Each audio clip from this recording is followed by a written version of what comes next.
गोपाल राधा कृष्ण गोविंद गोविंद हे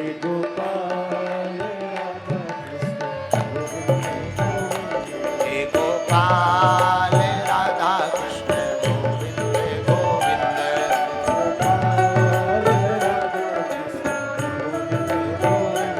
कृष्ण गोविंद गोविंद राधा गोविंद गोविंद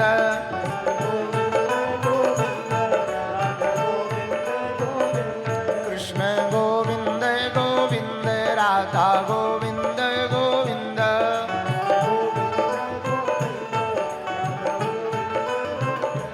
हे गोपाल राधा कृष्ण गोविंद गोविंद गाइए। हे गोपाल राधा कृष्ण गोविंद गोविंद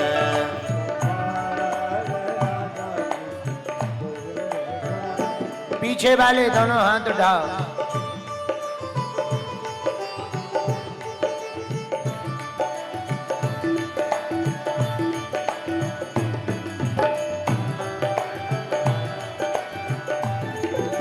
ताली बजाते हुए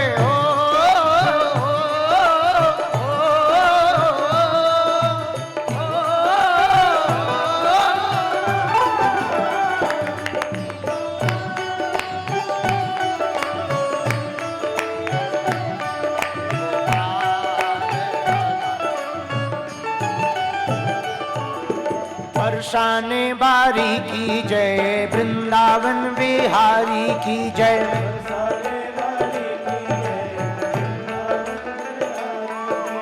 बरसाने बारी की जय, वृंदावन बिहारी की जय।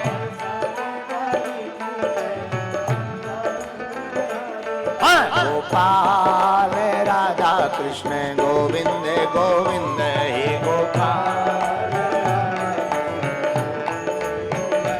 हे गोपाल राधा कृष्ण गोविंद गोविंद हे गोपाल जय जय गोविंद गोविंद जय जय गोविंद गोविंद। दोनों हाथ उठाओ। जय जय गोविंद गोविंद जय जय गोविंद गोविंद।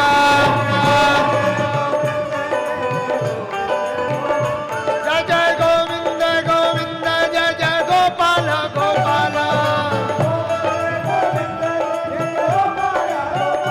हे गोपाल राधा कृष्ण गोविंद गोविंद गोपाल राधा कृष्ण गोविंद गोविंद हे गोपाल राधा हे गोपाल राधा कृष्ण गोविंद गोविंद कृष्ण गोविंद गोविंद जय जय गोपाल गोपाला। कृष्ण गोविंद गोविंद जय जय गोपाला गोपाला। कृष्ण गोविंद गोविंद जय जय गोपाला गोपाला। हे गोपाल राधा कृष्ण गोविंद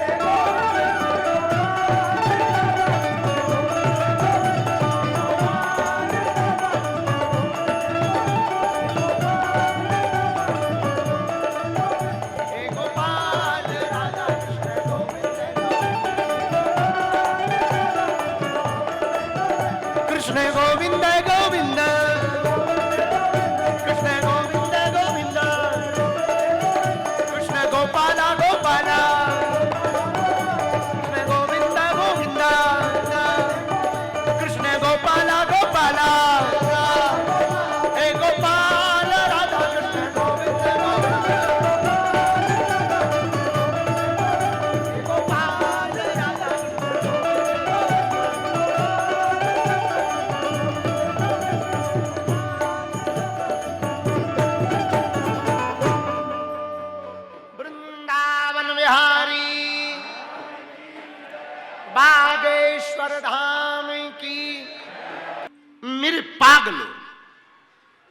एक बात तुम सदैव ख्याल रखना,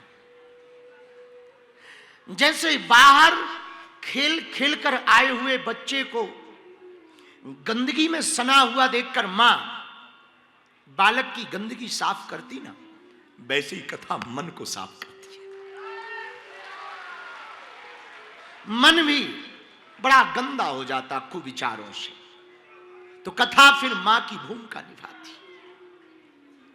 कथा फिर मां का दायित्व निभाती। और सत्संग की ये धारा मन की संदेह शंकाएं, मन के कुविचारों को खत्म कर देती। अब मेरे पागलों, सतत विचार आने हैं, सतत संसार में रहना है, सतत जगत में जीना है और जगत के हिसाब से जीना है, तो स्वाभाविक है जगत का प्रभाव तो पड़ेगा ही। काजल की कोठरी में कोई कितना भी जतन करे, काजल को कलंक तो लागे ही लागे, काजल को टीका तो लागे ही लागे। ऐसी जगत का प्रभाव है, जगत में हम रहेंगे तो स्वाभाविक है जगत का असर पड़ेगा, जगत का प्रभाव पड़ेगा। जगत के प्रभाव को कम करने के लिए, बैलेंस बनाए रखने के लिए जगदीश का प्रभाव भी पड़ते रहना चाहिए। आपने साइकिल चलाई होगी, तो कभी साइकिल जब चलाना सीखते हैं तो साइकिल जो सिखाते हैं पुराने लोग, दादा चाचा ताऊ कोई भी सिखाता मित्र, तो वो एक बात बोलता, सीट पे बैठ जाओ, बैलेंस बनाए रखो, दोनों पैडल को बराबर घुमाओ, जितना इस तरफ घुमाओ उतना ही उस तरफ, एक तरफ घुमाओगे गिर जाओगे। जिंदगी में भी बैलेंस बनाए रखो, साइकिल की तरह बैलेंस बनाए रखो।